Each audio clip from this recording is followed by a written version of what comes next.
যুক্তরাষ্ট্রের মিশিগানে হ্যাজেল পার্কের অ্যামাজন ওয়্যারহাউসে US immigration and customs enforcement ICE ঢুকে একজনকে গ্রেপ্তার করেছে। এমন খবর ছড়িয়ে পড়ার পর সামাজিক মাধ্যমে প্রশ্ন উঠেছে, এটা কি অ্যামাজন ওয়্যারহাউসের ভেতরে পরিকল্পিত অভিযান ছিল? বিভিন্ন গণমাধ্যমের প্রতিবেদনের তথ্য মিলিয়ে দেখা যাচ্ছে ঘটনাটা ভিন্ন।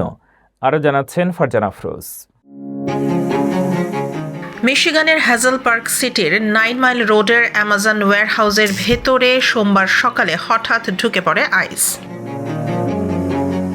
অ্যামাজন ওয়্যারহাউসের পাশে US immigration and customs enforcement কর্মকর্তারা এডউইন রোমেরো গুতিয়েরেজ নামে ভেনেজুয়েলার এক ব্যক্তির গাড়ি থামানোর চেষ্টা করেন। তিনি গাড়ি না থামিয়ে পালিয়ে যাওয়ার চেষ্টা করেন। এ সময় আইস কর্মকর্তারা তাকে ধাওয়া করেন। এতে অন্য গাড়ির সঙ্গে প্রায় সংঘর্ষের পরিস্থিতিও তৈরি হয়।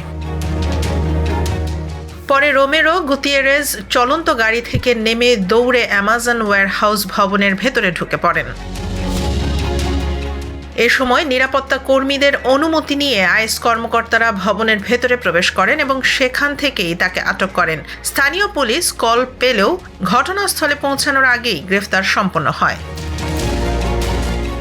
এই ঘটনায় নানান প্রশ্নের জন্ম দিলেও মূলত অ্যামাজনের ভেতরে আলাদা করে কোনো অভিযান পরিচালনা করেননি আইস কর্মকর্তারা। মূলত রাস্তায় ধাওয়া করা হলে গ্রেফতার হওয়া ব্যক্তি ভবনের ভেতরে ঢুকে পড়ায় অনুমতি নিয়ে ভেতরে গিয়ে তাকে গ্রেফতার করা হয়।